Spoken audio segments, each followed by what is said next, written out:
Ini saya akan menjelaskan tentang Indonesia masa demokrasi terpimpin, konsep demokrasi terpimpin.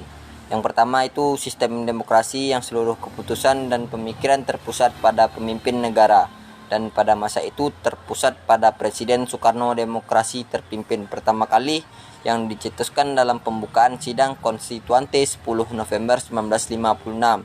Yang kedua menurut ketetapan MPRS nomor 8 1965, yakni pernyataan yang dipimpin oleh hikmat kebijaksanaan dalam permusyawaratan atau perwakilan yang berintikan musyawarah untuk mufakat secara gotong royong di antara semua kekuatan nasional yang progresif, revolusioner dengan berporoskan pada Nasakom.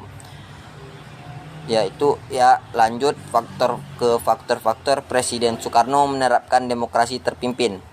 Yang pertama itu ada untuk keamanan negara. Pada masa demokrasi liberal sering terjadi pemberontakan terhadap pemerintahan sehingga menyebabkan keamanan negara melemah atau tidak stabil. Yang selanjutnya untuk politik. Sering terjadi pergantian kabinet menyebabkan keadaan politik tidak stabil, serta kegagalan konstituante dalam menyusun UUD dan menyebabkan adanya usulan Presiden Soekarno untuk mengembalikan Undang-Undang 1945 sebagai Undang-Undang Negara Republik Indonesia. Yang selanjutnya tentang ekonomi, gagalnya kegiatan ekonomi dan tidak berjalan baik, proses menuju demokrasi terpimpin. Yang selanjutnya berdasarkan usulan Soekarno kembali ke Undang-Undang Dasar 1945. Selanjutnya pemungutan suara 30 Mei 1 dan 2 Juni 1950 tidak mencapai 2/3 atau berdasarkan UUDS 1950. Selanjutnya keluarnya dekret Presiden 5 Juli 1949 yang isinya sebagai berikut. 1. Memberlakukan kembali UUDS 1950. 2. Dibubarkannya konstituante. 3. Pembentukan MPRS dan DPAS. Yang selanjutnya kebijakan Presiden dengan mengeluarkan Dekret Presiden 5 Juli 1964 merupakan awal berlakunya demokrasi terpimpin. Perkembangan politik masa demokrasi terpimpin setelah keluarnya Dekret Presiden pada 5 Juli 1969, maka secara konstitusional Indonesia pada masa demokrasi terpimpin di mana kekuasaan politik pemerintahan terpusat pada Presiden Soekarno. Soekarno sebagai sentral kekuatan politik dan pemerintahan, Soekarno sebagai pemimpin besar revolusi, hadirnya militer pada kekuatan politik Indonesia terutama TNI Angkatan Darat tidak terlepas dari kebijakan yang dibuat oleh Presiden, yaitu membentuk kabinet kerja di mana sepertiga anggota kabinet adalah anggota atau orang-orang yang berasal dari militer. Keberhasilan militer dalam mendukung kebijakan Presiden yang ditandai dengan pembentukan pasukan Mandala dalam misi pembebasan Irian Barat. Konsep Presiden tentang Nasakom sebagai pemersatu politik di Indonesia yang dikemukakan sejak 1956 membawa angin segar bagi Partai Komunis yang waktu itu di bawah pimpinan Aidit PKL sebagai kekuatan politik pendukung Soekarno. Pembentukan Front Nasional atau organisasi pendukung cita-cita revolusi Soekarno dan PKL hadir sebagai garda terdepan akibat dari kebijakan politik tersebut, maka muncullah persaingan antara angkatan TNI dan PKI dalam memperebutkan kursi pemerintahan. Ditambahkan lagi karismatik Soekarno pada waktu itu sangat berpengaruh sehingga menimbulkan triple kekuatan politik pada tahun 1959 sampai 1960. Perkembangan politik dalam negeri.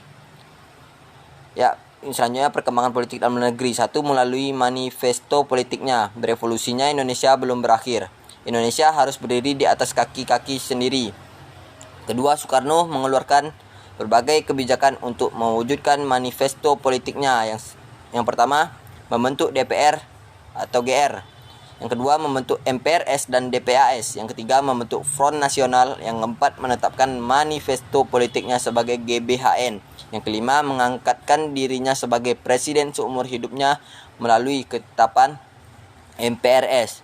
Yang keenam, merubah struktur organisasi militer dan menjadikannya sebagai panglima tertinggi angkatan perang sekaligus pemimpin berat revolun. Yang ketujuh, memasyarakatkan ajaran Nasakom selain Pancasila. Perkembangan politik luar negeri, dampak perang dingin Amerika Serikat dengan US. Pelaksanaan politik luar negeri bebas aktif.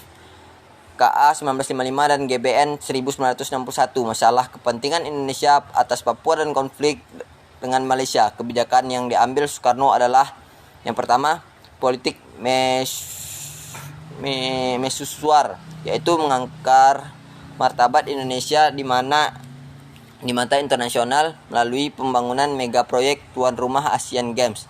Yang keberapa itu tahun 1962. Yang kedua, politik poror, Jakarta Peking, Jakarta Moskow, Jakarta Pyongyang. Yang ketiga, mendeklarasikan berdirinya Neo-American Forces sebagai kekuatan anti kolonialisme dan imperialisme. Yang keempat, melakukan konferensi dengan Malaysia. Yang kelima, keluar dari anggota PDB setelah Malaysia diterima sebagai anggota DK, tidak tetap PBB. Perkembangan politik mencapai klimaks menjelang tahun 1965. Persaingan TNI AD versus PKI semakin panas. Yang pertama, penolakan TNI terutama AD dalam pembentukan keangkatan kelima atas usul PKI. Isu Dewan Jenderal yang akan melakukan kudeta terhadap Soekarno. Kondisi kesehatan Soekarno yang dimulai menurun. Penculikan dan pembunuhan petinggi TNI AD 30 September 1965. Ya, cukup sekian dari saya yang bisa saya jelaskan.